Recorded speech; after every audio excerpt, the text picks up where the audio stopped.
Hey, good evening, everybody. I'm Shawn Harrington from the Manchester Historical Society. I want to welcome everybody to the Manchester Community Library and thank GNAT, who's actually going to be recording this for playback later, which will be very nice. So, Keegan is on the horn here.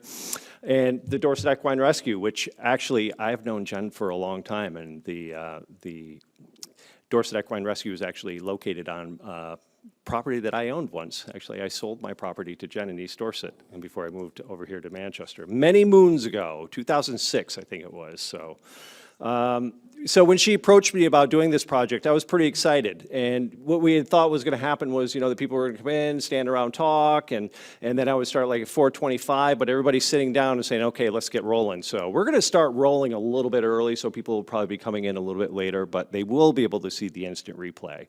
So she reached out to me and said, what do you have about horses in your archives? And I said, well, I have lots of pictures, tons and tons of pictures. So I started digging into it, and I said, yeah, absolutely, I could tell a story about the legacy of horses and honoring horses in Manchester's history because, today we think of mostly as horses as, recreation and sport, but, the town's earliest settlers, they were essential partners in daily life. This is once there was enough land cleared to actually sustain them. I mean, horses, powered Manchester's growth, and their role was significant enough that Vermont became one of the first states to pass laws against cruelty to horses and other working animals. And I will talk a little bit more about that as we go along. So I wanted to dedicate this talk actually to Linda Bakke, who actually passed away recently, and she was kind of very instrumental helping Jen with setting up a lot of events. I had known Linda for over 30 years, and she was kind of like the mom that you didn't know you needed and sometimes didn't want, but she always was there. So, yeah, so that's Linda and John, and we called, that's Johnny Hollywood, and yeah, so for Linda. So Vermont, 1761, roughly to 1800. When the first Vermont settlers came up here, Manchester was chartered in 1761. Nobody really came here until about 1764. And when they came here, you'd think, oh, they came in on horses, right? That's what you would think. This was 100% covered by forest, so there was nothing for horses to eat or forage on. A lot of the early settlers, they were not rich, you would say, so it's not like they could bring everything with them. So a lot of them walked up here and maybe brought an oxen. You figure if a horse, and Jen could probably tell you a lot about this, the average horse eats 15 to 25 pounds of dry forage daily, and they would need typically about 1.5 acres to 2 acres of decent pasture to sustain it year-round in Vermont. That wasn't happening here in 1764 when those first settlers came here.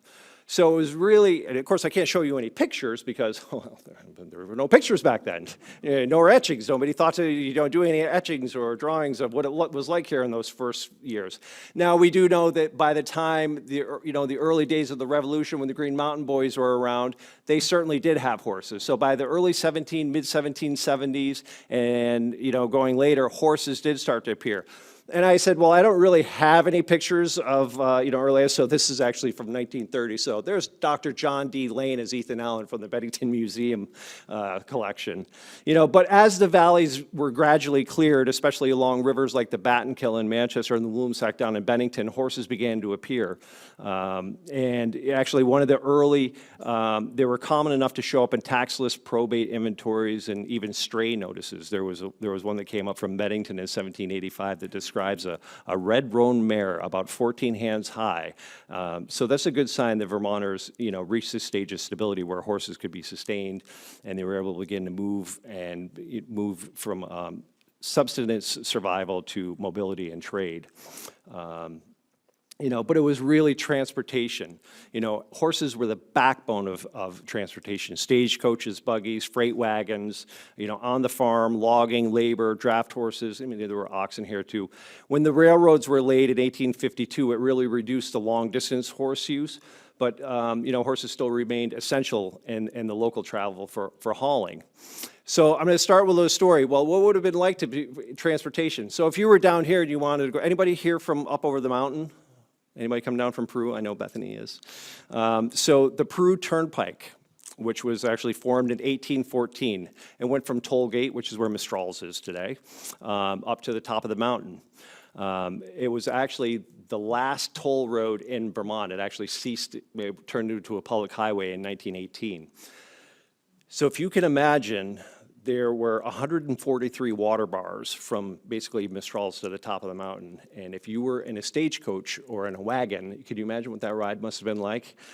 This is a photograph looking down at where it would be Mistrals today, and in a group going up from Manchester. And this is probably about 1867. So the group of people going in this trip are actually members of the Orvis family. The guy with the beard there in the lower left, that's actually Franklin Orvis. His brother Charles, known for fly fishing, is sitting in the seat with a long trench coat on, and they're there with their mother. They went up to Lowell Lake for a picnic, and they brought along a photographer, Henry Allen, who took these pictures. So this would have been a very well-to-do picnic up at Lowell Lake about 1867, and then they all posed for a photograph along the lake, and I'll show you this blow-up. So Charles is on the left with the kind of the goatee, and Franklin has the long beard, and their mother's between them. And it's the only picture I have of the two of them remotely together because they despised one another. So Charles was a Democrat and Franklin was a Republican, and they were both heavily involved in politics, and their fights in the village were legendary. So it's the one, I'm sure there was probably other photos of the two of them together, but I really enjoy that photograph. You know, by the 1880s, this is a great shot of, this is Sarah Cleghorn is the gal here in the white sitting at the back of the wagon right here. This is Sarah with her brother Carl. Sarah was a prolific writer, and she was instrumental as secretary for numerous organizations, a couple of which you'll hear about in a little bit. But this is taken on West Road, right along those houses that are behind the old Mark Skinner Library or the Silver Fork. It was called Pill Alley, and that's where she first, when she came to Manchester, that's where she lived. They rented a house there, and they were well-to-do because they had small ponies and wagons for the kids to actually get around in. This is a shot up in Dorset, and a lot of this is just going through these pictures. I had hundreds of pictures, so you're only going to just see the tip of the iceberg.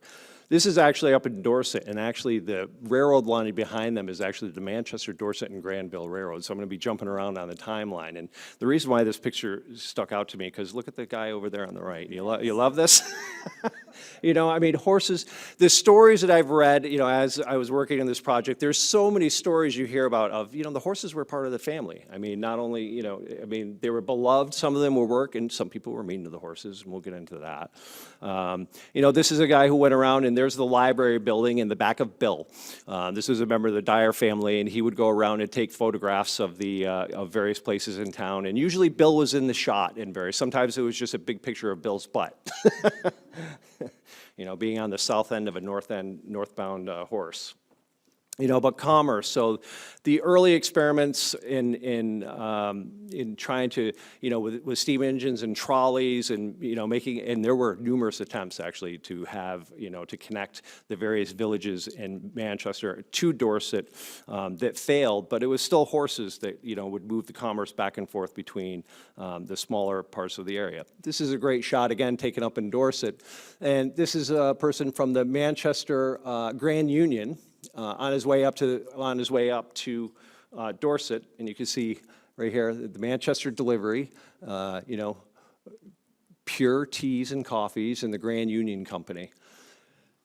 It's just, I would love to know what happened to all these wagons. I mean, I'm sure they just probably deteriorated into nothing. And, you know, here's a merchant, you know, unknown, but, you know, I mean, just fully loaded with gear, and he would just stop and get his photograph taken. One of the early great mercantiles in Manchester was a New York store, which was built in, I think it was 1874, I believe, the brick building down in the depot, which was the Colonial Theater years and years ago, and actually it's McBride and Company right near Al Ducci's. And you can see everybody always wanted to pose on their horses. You know, I mean, that is a very staged photo. You know, bicycles, when bicycles came in the 1890s, there was a big fad that came for a while, and it really affected, horses, because people said, well, this is going to be the end of horses. You're not going to need horses for short trips anymore.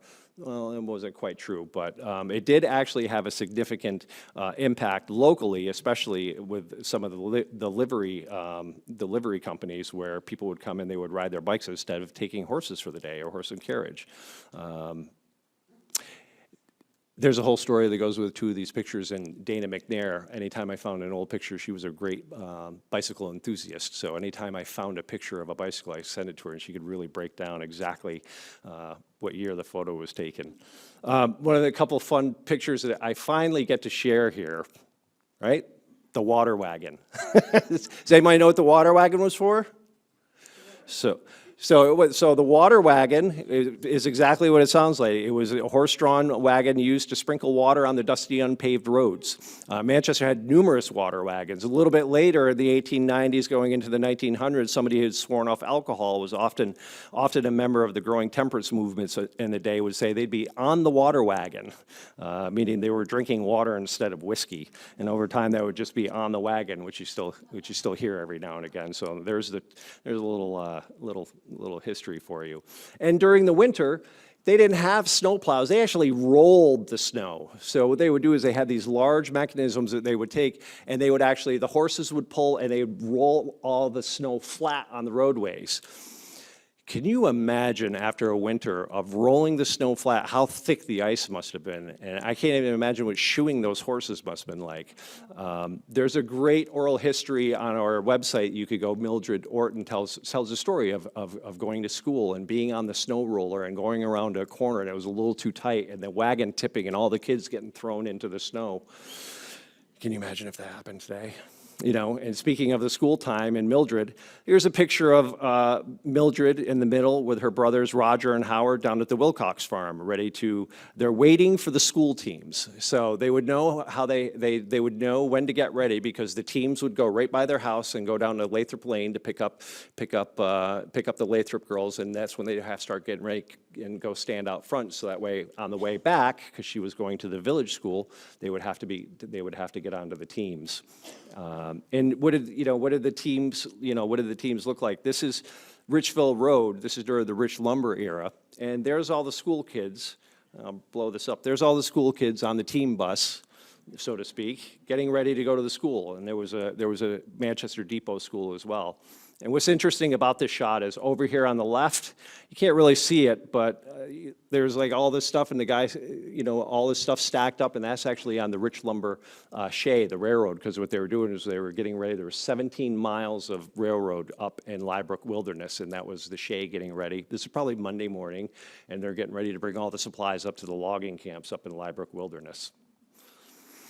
So industry, that was one of the powerhouses that horses were so essential for, especially when I mentioned that we were 100% covered by forest. Well, how do you think all that initial forest was cut down and moved around? And it was by horses. And this is actually a photograph that Kim Rizzio's grandfather took just before the Rich Lumber area. And this would have been a very common sight in Manchester, would have been the horses coming through on logs, and usually winter. During the summer, everybody was a farmer. Not everybody, but many of the people were farmers. And in the winter, they were loggers, because it was a lot easier to skid logs when they could use a sleigh, or just pull them along the frozen ground. Yeah, it is on runners. So the question was, 2 horses can pull all that weight, and yes, and it's a sled. So now, if you were going downhill really fast, I'm sure there was some kind of braking mechanism. I'm not sure what it was, but it kind of goes right along with when they would pull these marble teamsters, when they would come down. If you've gone up to Gettysburg Quarry in Dorset and walked up that trail, well, horses used to go up that trail, and oxen, and then you come down with blocks of marble that weighed 40 or 50 tons. So every once in a while, if you're hiking out in the woods along those marble trails, and you just see a random big block of marble along the side, and you say, well, or even on the rail trail, if you're hiking on the rail trail, walking on the rail trail, well, when something goes wrong and the block falls off the wagon, that's where it sits. Because unless they brought a stiff arm derrick. But as time went on, even during the Rich Lumber era, they ended up bringing in railroads, and the railroad would go through Liebrook Wilderness to bring the logs down a little more efficiently. The guy circled in the middle is Louis Dufresne, and Louis Dufresne had one of the larger logging operations in the late 19th and early 20th century. Dufresne Pond Road is actually named for him because he actually owned the large sawmill on the pond that is no longer there out there. And Louis had a number of pictures, and he was always posing with his teams. He took very good care of his teams because they were just almost more important than his workers, because he could replace a guy to swing an axe, but he really needed the horses to be able to pull all these logs down to the mill. This is a great shot of Rufus Gilbert, who lived up in Dorset in the early 1920s. That log he's pulling was 16 feet long and yielded 562 board feet and weighed more than 3,200 pounds. That photo was taken, and that's the Baptist church right down here, the red church down in the center. That's actually the Baptist church, just to give you an idea. So he brought that down from Dorset on that sled, just sitting on top of the logs with 2 horses pulling it. So it's mostly flat on the way down, I suppose, right? Another little story I'll tell you about. So this is 9 teams of horses. This is 9 teams. This is 1896, and what they're doing is they're getting ready to set the base for the Soldiers' Monument, which is the statuary that's out in front of the Congregational Church in the village. So the guy who's posing down there is William H. Fullerton, and that one big piece of granite behind him, it took 9 teams to pull that from. This would be where R.K. Miles is today, so the roof line you see behind him, underneath there is where you'd go buy your patio furniture today when you go to R.K. Miles. At the time, the corporate offices were actually the granite and marble works. So it took 9 teams to pull this one base. Just to give you an idea, so this is the base. So just the base, it was 9 teams to pull that entire base. So when you look at the size of the monument, you know, just to put it in a scale, so there he is. And this whole monument, just this one piece, was all crafted down in Manchester Depot and brought up and put into place. And that one picture of the 9 teams is the only one I have of it being, you know, brought up to the village from the depot. So we're all familiar with the South Dorset Swimming Quarry, and you know that was the Norcross West. So when they first started quarrying, because as soon as they got the rights to the marble, as soon as they got everything set up, even before the mill was finished, they started quarrying. And as soon as they started pulling the blocks, they started sending the blocks from the quarry down to the mill. And so when I said the Teamsters would bring 1 block at a time, so you figure that block, you know, probably 45, 50 tons, maybe more. Substantial wagon, so there's 3 teams pulling it. The amount of marble that was required just from the New York Public Library contract, they wouldn't have been able to bring all the marble down fast enough. So that's why the Manchester, Dorset, and Granville Railroad was incorporated and only went from Manchester to Dorset. Never made it to Granville, but they had to bring it down much more efficiently because the Teamsters just couldn't bring it down fast enough. And you know, those Teamsters, I mean, they were generational. I mean, they're like the Stockwell family. I'll talk a little bit about the Stockwell family. I mean, sometimes it would be 4th and 5th generation, and what they would do is they would haul the marble 1 block at a time from Mount Aeolus. There were up to 29 marble quarries in operation on Mount Aeolus, and 1 block at a time they would either bring to Manchester Depot, but most often they would go to Comstock to put them on the Erie Canal. So, and it'd just be 1 block at a time, all the way out there, all the way back, load up another block and go. You know, and speaking of the MD&G, this is another shot, but what's kind of interesting is you can see the background, that little, the little kind of shack that's in the back. That's actually the Dorset station for the Manchester, Dorset, and Granville Railroad with the ladies posing in front of it. So it did have passenger service, but, you know, people still, the railroad definitely did not displace the wagon services for a long time. Here's some Teamsters at Adams Park. This is it's the old Beatty house. It's actually now, what is the name of Phyllis's Closet, I think is in there right now, Phyllis's Closet. And that is actually the steeple of the Methodist Church, which is now the funeral home.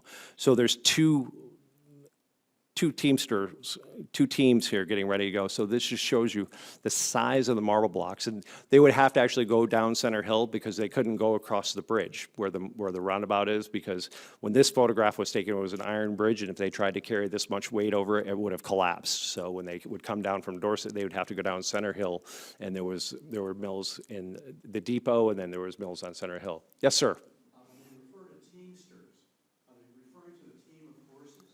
The team of horses and the drivers who actually are, so usually, I could be wrong, the question was, are they teamsters, for those of you watching at home in the future? So the teamsters would usually be, the group, it'd be the teams of horses and the drivers, sometimes more than one driver, and sometimes there'd be a brakeman. So I mentioned the Stockwell family. John, so there were 3 Johns. John, when the marble business started basically drying up and everything was consolidated up to Rutland, he was one of the people who were enjoyed the most by the summer colony. The people who would come to stay at the Equinox, and they would go down to Aquanic. This is the original Aquanic clubhouse.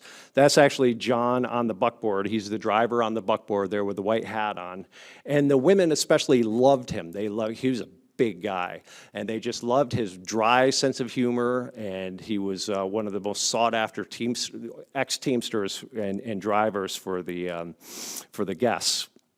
And this is his son, John, who was the mailman. So he would go from the depot to the center to the village, delivering the mail, and carry the mail between the 3. And he did that for, I think, about 20 years. And you can see there's actually a car behind him. So he didn't trade it as his teams for a car for quite a while. And I said he was a big guy, so that's Charles Orvis pointing his finger at John. And I was thinking, John probably wanted to pick him up and twist him into a pretzel in that picture. Most likely they were arguing about politics. I wanted to talk about the Caterett farm. So the Caterett farm, so this was an agrarian community, Manchester, all of Manchester really, but especially the center. It was all farmland. I mean, even where we are standing now, this most recently was the Fisher farm, that stretched, all down through this, to the center, down to where Price Chopper is. And I mean, the lines moved depending on which family owned it and how they were selling it. Does anybody recognize that building? So that building today is the Orvis Outlet. So some of you may remember it as the Jelly Mill. That was built by Lovell and Munson in 1878. One of the nicest barns in the community. Actually had running water, and that's one of the Caterett boys out in front of it. I'm partially showing you this just because how important horses were, and also the change of our landscape. That's Burr Caterett, who was a World War I veteran. That's him getting ready to bring hay into the loft. I mean, can you just imagine? That would have been fun. So they had to pack for those. So think of how big that barn is. I mean, the farm stretched basically from where the Orvis Outlet is all the way down to the Battenkill and all the way up to the 1811 house. That's how large the farm was, and down to Depot Street, covering Mountain View Terrace and Cottage Street. That's the entire farm. That would have been the Munson farm, but the Cateretts leased it for a number of years. So this is Burr going up into the loft, bringing it up into the loft. Well, where was the loft? Well, the loft was on the north side of the barn. All right, so there's the north side of the barn. So there used to be an enormous hill. So when you go into Shaw's and you look and you see how there's some railroad ties and landscape timbers holding back, there used to be a hill that went up, I think it was well over 100 feet right there. So this ramp looks relatively going up into the loft. Here's a shot from the top of the hill looking at the backside of the barn. The circle shows you where the loft is. And here's a shot today. It's still there. So the next time you go there and you look, just imagine how big that hill was that they removed. They removed that hill in 1968, 1969, and they turned it into fill, which actually where that pond is, between Farmview and the Orvis, they basically raised the grade about 3 feet and then they created that pond that's down in the back, and that's where all the material from that hill went. But yeah, so that just gives you an idea of, and this photograph probably wasn't taken from the top of the hill, and from what I understand, it was great skiing, it was great sledding. You know, a lot of kids who grew up in the 40s, 50s, and 60s remember, yeah, Munson's Hill, we would go there and go skiing and go sledding. It was the best sledding in town. And the livery and stables, because of course, you know, I mean, those were the garages, right?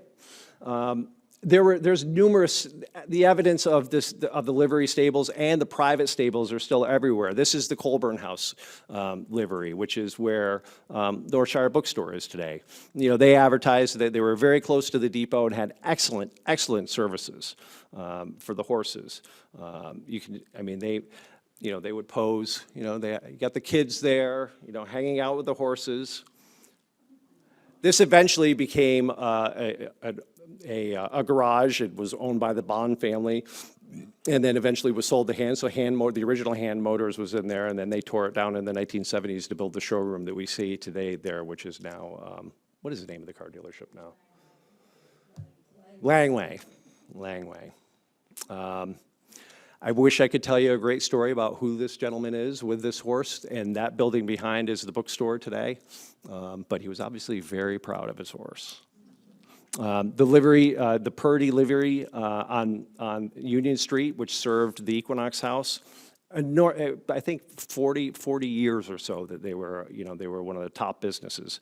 You know, well, where was this? So here's a shot looking down. The building on the left is still there, and I have a circle. It was about where the Equinox Clubhouse is today. Was that livery stable? One of the finest livery stables is still there. It was built by James Wilbur. This is looking from the Wilburton Inn down across the valley, and it's actually Battenkill Farms. These stables were magnificent, and James had an enormous number of horses. This is actually a shot of Cutler Severance. We're at the Wilbur stables, and Cutler came down here from up north, and his son was actually born at the Wilburton Inn, Warren Severance. And Warren's son, Eric, is now the head of is a superintendent of our water department, and he is the 4th generation living in the house with his kids. 3rd generation, and his kids are the 4th generation. So yeah, that's Cutler. If you go to Hildene and you go to the gardens, and there's a sundial there, and that is the Cutler Severance sundial, because he did a lot of work for Peggy Beckwith when she owned Hildene. So Ye Olde Tavern, which was the Fairview when this photo was taken. The livery stables that are out back, they are still there. The livery and feed sign that you see above the door is actually still there. Yeah, there's the livery and feed. So has anybody ever wondered why there's those cut-throughs? So when Peter Palmer was updated in 1976-77 when he was reopening Ye Olde Tavern and doing a lot of the restoration work, he was frustrated because not a lot of people were stopping in, and I think it might have been Fred Papp said, well, nobody knows you're open. And he said, what you need to do is you need to cut some holes through the barn so when people are driving by, they can see cars parked out in the back where the actual parking lot was. So that's why he did that. he cut it straight through so that way when you drive by and you look over and you can see all the cars parked in the parking lot, or see that there's a parking lot there and you can drive out back. So that's why that opening is there, in case anybody ever wonders. And then along come the horseless carriage. I showed you a picture of the New York store, which is McBride and Company. This is taken from the roof looking back towards what is Al Ducci's today. And there's going to be an indoor driving range in the building on the right pretty soon that's being worked on. And you can see we have quite a few pictures in the collection of where the horseless carriages start to show up here. You see going around the corner, and the horse and wagon. And it was still, I mean, as late as the 1960s, I know there were still families in town who still just relied pretty much on their horse and would come down to town on their horses. If Michael Powers was here right now, he would tell you a couple of really good stories.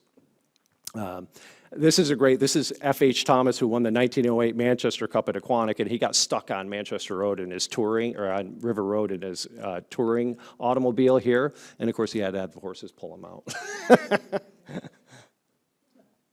You know, and recreation. So the rec park, which was known as the fairgrounds. I mean, the fairgrounds. I mean, it was harness racing. Harness racing is what drove, you know, was the backbone of everybody going to the fair each year.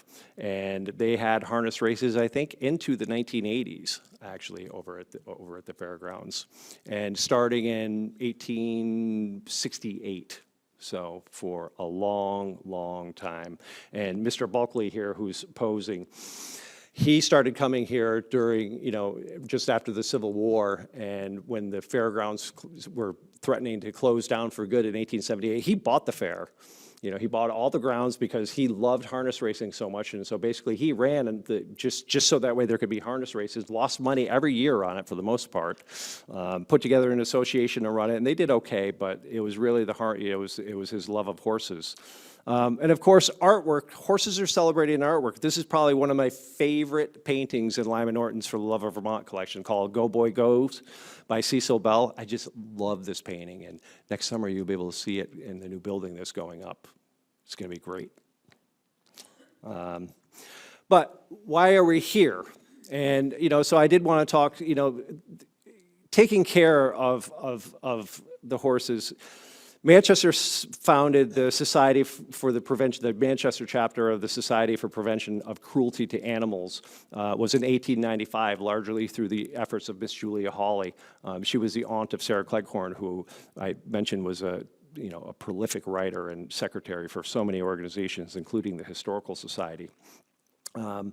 The Manchester Journal had reported that a glaring case of cruelty to a horse in the streets of this town, though not by a citizen of this town, resulted in the forming of the local branch.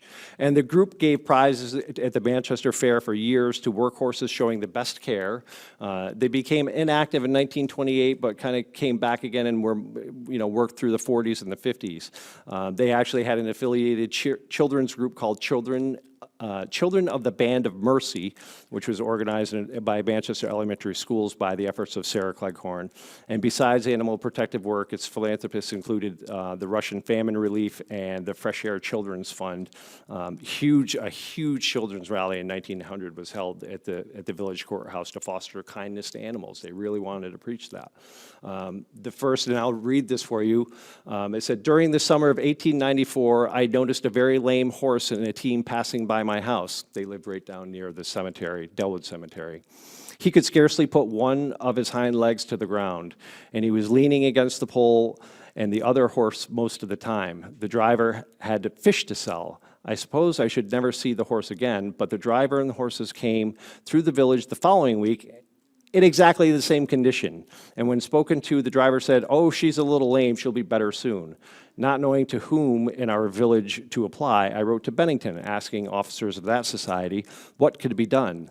I had in the meantime discovered the man's name and that he came from the neighborhood of Bennington. My replies from Mrs. Root and Mrs. Rogers were the most kind, and the officers at once interested themselves in the case. The owner of the horse was promptly arrested, and the poor creature, after being carefully examined by a veterinary surgeon, was quickly and mercifully dispatched. This is Sarah actually on her way. I was trying to figure out a way I could put Sarah in here, and this is her in a wagon, her right here. They're on their way up to Downers Glen for a hay ride. And other little signs in our community that are still here are the watering troughs. My friend Bob, I think Bob Weibel came in and he put together a great little thing on our Facebook group page about some of the watering troughs. So I'm borrowing some of his photographs just because they were great shots. This watering trough is in the village right across from River Road. It's kind of, if you look over on the right-hand side, you'll see this is just from a different angle. It was given to the village by Edward S. Isham, who lived at Ormsby Hill. They had Great Danes. They loved Great Danes, their dogs. And so this watering trough has steps on the back side of it for dogs to get up there to also get a drink. This trough is in the center, right on the mill pond. So if you next time you go to the Factory Point Green, and as you're going into the green, into the entrance, and look on the other side of the guardrail, and you see, the Manchester Garden Club used to plant flowers in it. They haven't in the past several years, but this trough was actually opened by the Manchester Society for the Prevention of Cruelty to Animals. And the journal reported they have put in a fine new watering trough placed near the site of the old one on the road to the depot, which would have been 11 and 30. It will be much appreciated by man and beast. You know, what I want to say was the earliest legislation for prevention of cruelty to animals actually goes back to 1641 in Massachusetts. Vermont was one of the first states, not the first state. New York actually has it. In 1846, we passed an act to punish cruelty to animals, and it went into effect in 1854 and 1855 into the statute. And it said, every person who shall cruelly beat or torture any horse or ox or other animal, whether belonging to himself or not, shall be punished. So, you know, like I said, we were one of the early adopters to recognize that how important, you know, our beasts of burden were, and that they should be treated fairly. So my connection to the Dorset Equine Rescue goes back a long way. Not only is it headquartered on, you know, property that I have a lot of memories on, but that's actually my son and I up at the, well, it's not the Blanchford, but originally it was the Wright Farm when I knew it, and I used to go up with my son, who is now a college sophomore at UVM. We used to go up there and feed the horses all the time. Until all of a sudden I was told, you can't feed the horses that are coming in right now carrots because some of them are very sick. And then when the horses started showing up that were very sick, it would be like, oh my God, my son would look at them and be, is he gonna be okay? And we would watch them very slowly start to turn the corner. So we're really here to celebrate all the work that Dorset Equine Rescue does. And I hope that this gives you a little background on why the work that they're doing is so important. And I do want to invite up here, just to kind of finish this off for the evening, one of the board members, Lori Berger. And Lori is an area certified dressage instructor and WDAA world champion with multiple regional titles and a Lifetime Achievement Award. She's the owner and trainer at Seize the Day Farm in Tunbridge, Vermont, coaching both amateur and professional riders. Lori is also deeply involved with equine welfare and serves on the board of the Dorset Equine Rescue. So if you would, just please give her a hand.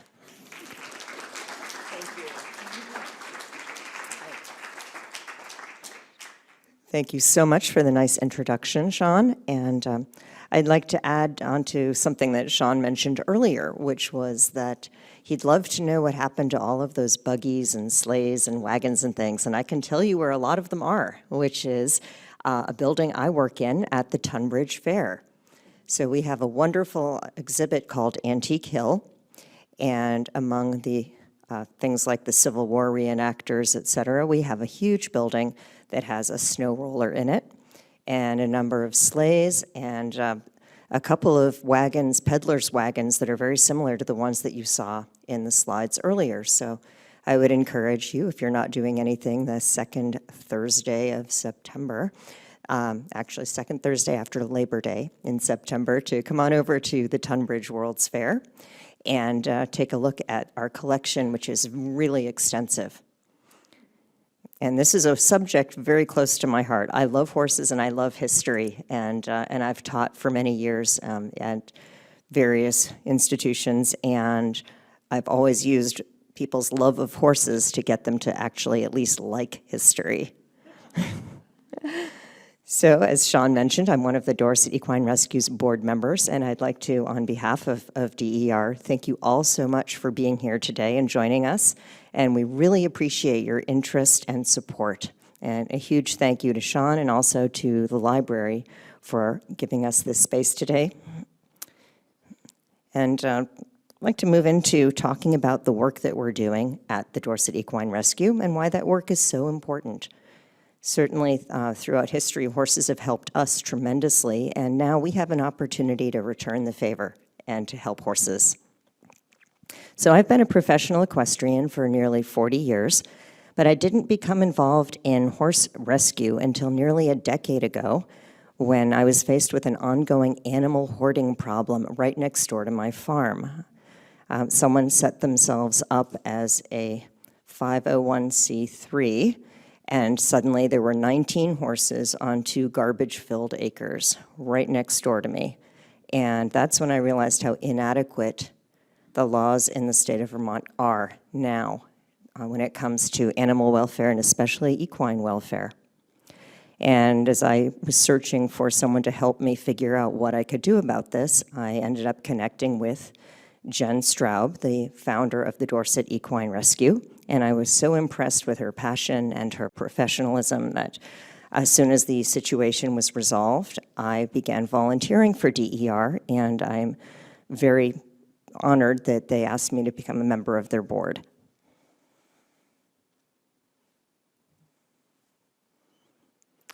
Our mission at the Dorset Equine Rescue is to rescue, rehabilitate, retrain, rehome neglected, abused, and at-risk horses, giving them a second chance at life. So what this actually means is recognizing the inherent dignity and worth of each horse, regardless of their usefulness. It means giving horses the physical, nutritional, and mental support that they've been denied, so that for whatever time they have left, they experience care and compassion. It means advocating for humane treatment of all equids, whether donkeys or backyard ponies, fancy show horses, or slaughter-bound horses. We do this a number of ways. One is educating the public and law enforcement about responsible horse care and animal welfare. We work to empower people to make the best possible decisions as to how to best care for their animals without judgment or recriminations. We work with legislators, lawmakers, and law enforcement to create better laws that protect horses and other animals. We regularly assist law enforcement with animal welfare investigations across the state of Vermont, as well as throughout New England and New York. We work with the community to help identify situations where assistance may be needed, and we are committed to the lifelong care of the animals under our stewardship. As you can see, Jen has been interested in horses for a very long time. Jen founded DER in 2012. She was inspired by a deep and lifelong love for horses and a desire to make a difference in their lives. She began taking riding lessons at age 5, and after years of begging and pleading, her parents got her first horse at age 9. She continued to ride through college at the Savannah College of Art and Design, from which she obtained her Bachelor's of Fine Arts. The loss of her beautiful Morgan Joey to colic sidelined her horse activities post-college, and devastated, she took a break from horses, during which time she got married and started a family. Then in 2011, after reading about the seizure of 35 emaciated, neglected mini horses from a property near Boston, she and her husband, Chip, volunteered to adopt 2 mini horses, Duke and Daisy, who are still with them today, and Chip had built them a beautiful 2-stall barn for them. Bringing them back to health fed her soul, and she realized this is what she wanted to dedicate her life to. Thinking that she would continue her career in jewelry design and making and work in rescue part-time, she started with a small group of passionate volunteers and 2 locations, one a farm in Manchester owned by volunteers John and Connie Blatchford, and her own property in East Dorset. But word traveled fast, and pretty soon the organization was headquartered at her 5-acre homestead, and that was the end of jewelry making.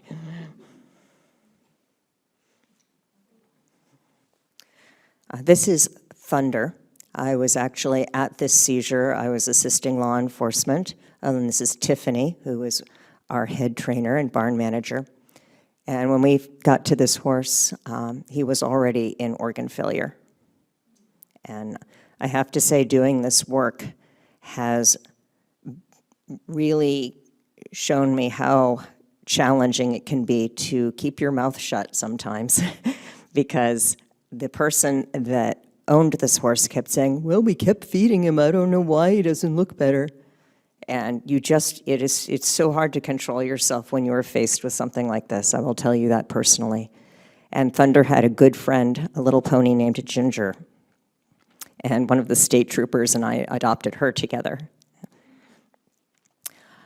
Since 2012, through dedication, community support, and teamwork, our organization has helped to rescue well over 500 horses from neglect, abuse, abandonment, and unsafe conditions. We are the only rescue in the state of Vermont that is accredited by the Global Federation of Animal Sanctuaries. Why do so many horses need our help? When you think of neglect or abuse, often what comes to mind is people physically doing harm to horses. And unfortunately, some of the horses that come to us have been physically harmed. But we also get many horses through owner surrenders due to owners aging or falling ill or passing away, leaving the horses in the hands of family members who are not familiar with horses and are often unaware of the necessity of regular vet and farrier care or how to feed and care for them. Other reasons that this happens: financial challenges, divorce, job loss, or other destabilizing life events. This has led to the creation of our community support program, which is the Vermont Hay Bank, and this helps horse owners to keep and feed their horses during times of crisis.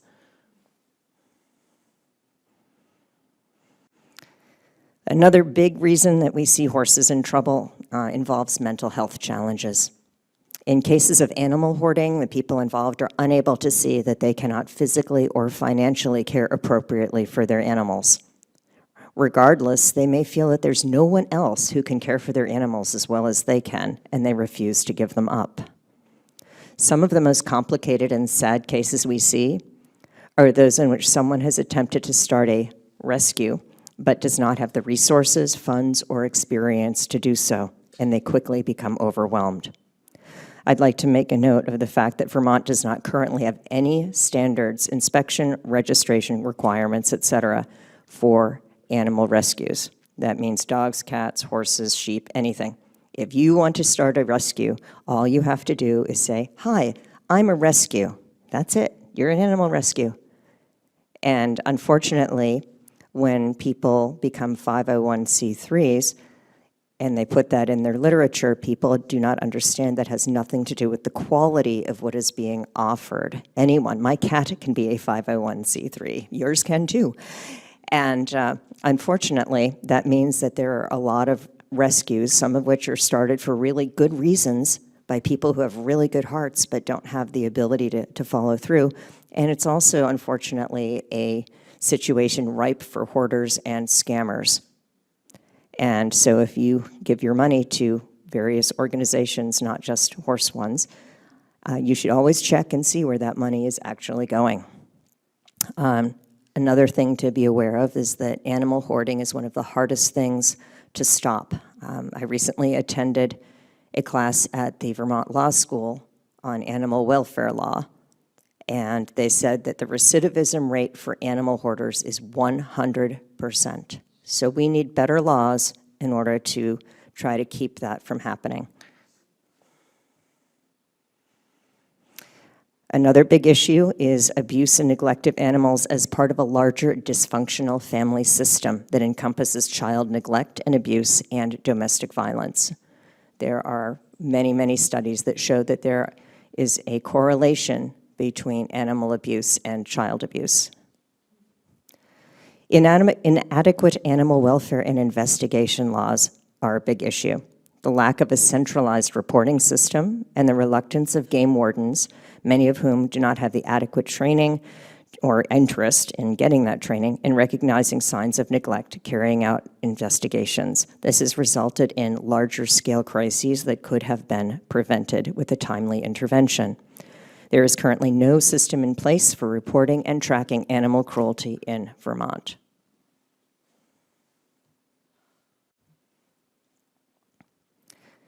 Response and rescue are procedures.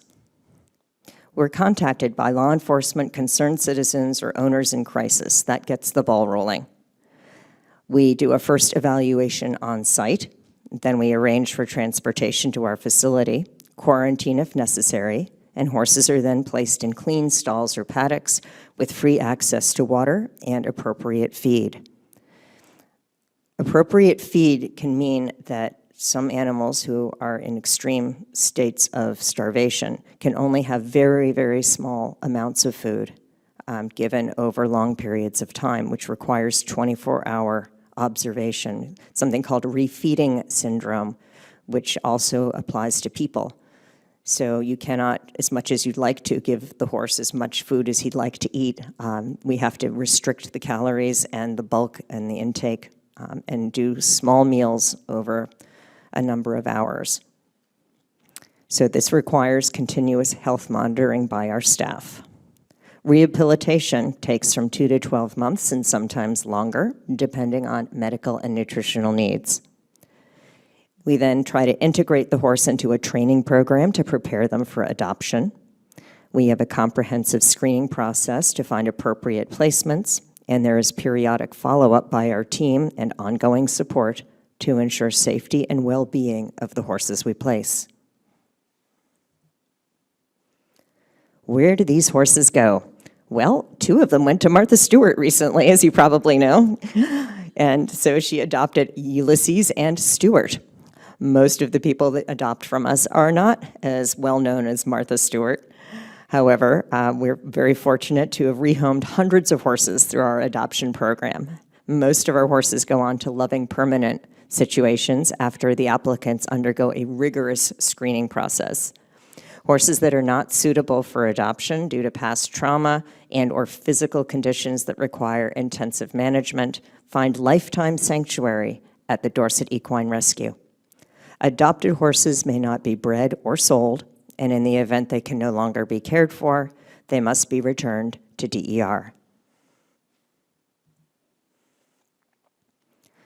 Our rescue is run with a primary crew of 3 paid staff members who run the barn and help maintain the property and rehabilitate horses. There are 2 paid administrative staff members. Board members assist with financial decisions and oversee strategic direction, ethics, and compliance. Donors, large and small, are the lifeblood of our rescue. DER is completely donor-driven. Without donations, we could not operate. Volunteers, kind-hearted individuals, schools, service groups, and private businesses step up to help us. Literally hundreds of people volunteer over the course of a year. And this is a picture of our new property in Rupert. Since 2012, DER has evolved to become Vermont law enforcement's #1 partner in animal welfare investigations involving horses. We provide boots on the ground, coordinate veterinary services, and find temporary and long-term placements. We've steadily increased our rescue capacity and expanded community outreach, and now have officially outgrown our current 5-acre facility. Thanks to one lead gift of $850,000 from a generous supporter and a total of 20 more incredible donors, last year we were able to purchase 178 acres in Rupert, Vermont, which will eventually become the permanent new home of the Dorset Equine Rescue and allow us to expand our programs and help even more horses in need. The need for horse rescue is unfortunately growing. More multiple horse seizures have strained our current location to the max, so the new facility will provide vastly increased space, much more pasture, which will give us our own hay fields, and that will give us the ability to produce our own forage and make us more self-sufficient and less reliant on variations in the economy and availability. It will allow us to better accommodate a larger variety of medical care, farrier, and triage services. It will also allow us to build educational opportunities for communities and law enforcement.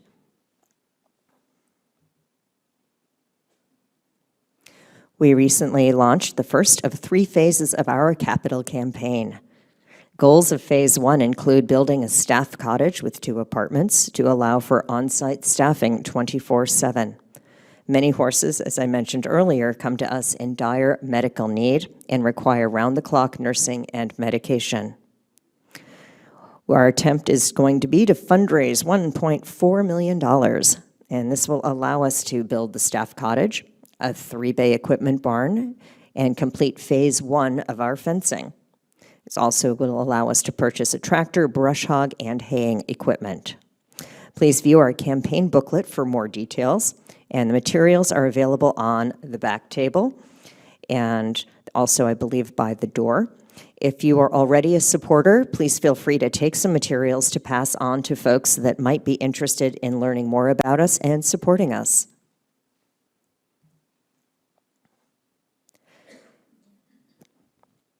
Every horse we save tells a story of hope, and every person who supports our mission becomes part of that story.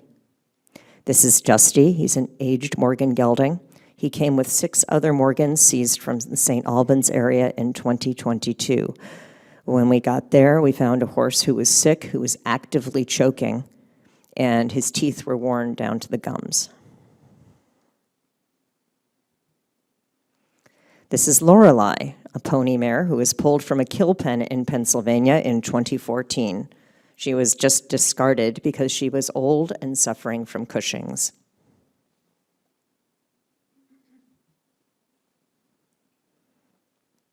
This is Happy. Happy was a mare that we, we seem to be missing my information about Happy, but I can tell you that Happy is much happier now. So we are moving on to Dreams. Dreams is an aged thoroughbred mare. She was a surrogate who was rescued from Frisians of Majesty in Townsend, Vermont. I'm sure many of you are familiar with that case. And she was one of about a dozen surrogate mares.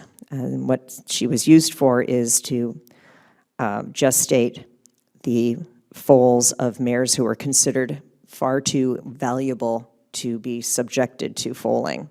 And so these mares were used up and thrown away after they were no longer capable of becoming pregnant or maintaining a pregnancy, literally thrown away. They were in a back field with nothing to eat, no shelter. The water was, and if there was water there, it was very slim to nothing, and what there was green and had things living in it. It was pretty bad.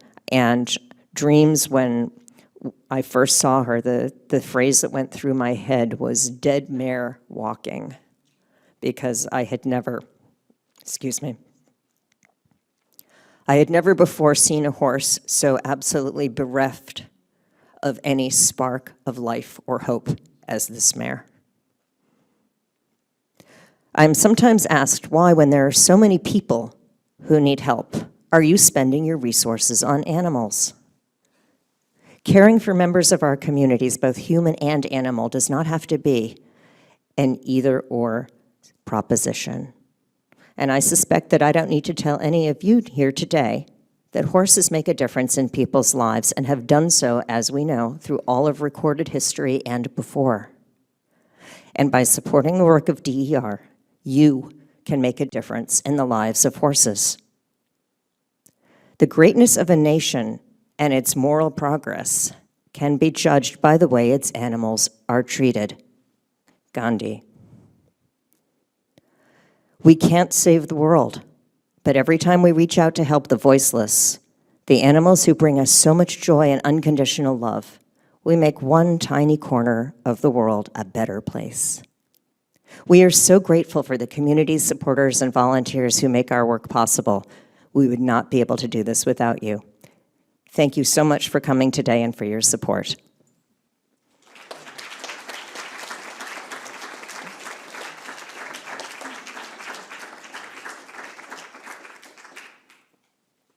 Does anybody have any questions?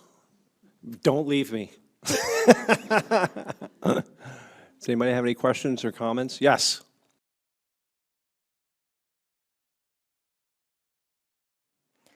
Unfortunately, it doesn't really happen until it gets adjudicated. That's where it is right now.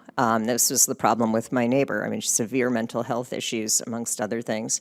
And there was nothing to be done until it actually went to court, and it could be brought up by the prosecutor that the person had mental deficits, and then it's up to the judge to order an evaluation, et cetera. But until it gets to that point, as things stand now, there is no specific process.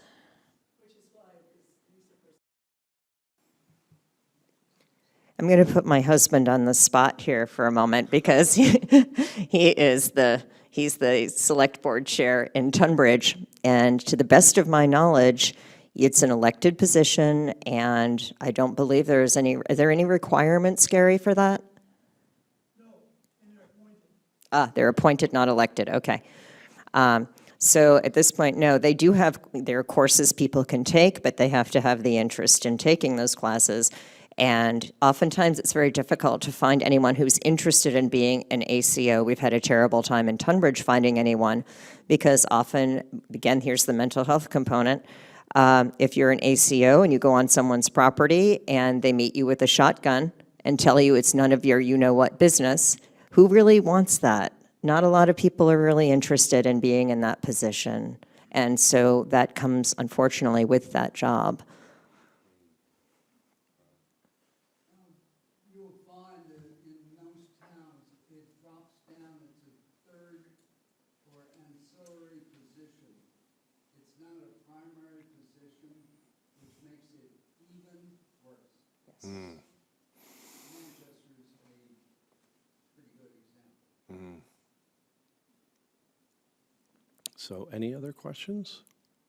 So what I can tell you is there is some really nice food on that back table and some really nice drinks. And Jen is hiding back there. I know that she would rather be probably lit on fire than to stand up here and talk to everybody. But if you wanted to go up and talk to her, she'd probably love to answer some of your questions. Am I out on a limb here, Jen? So thank you, everybody, for coming. Really, thank you so much. And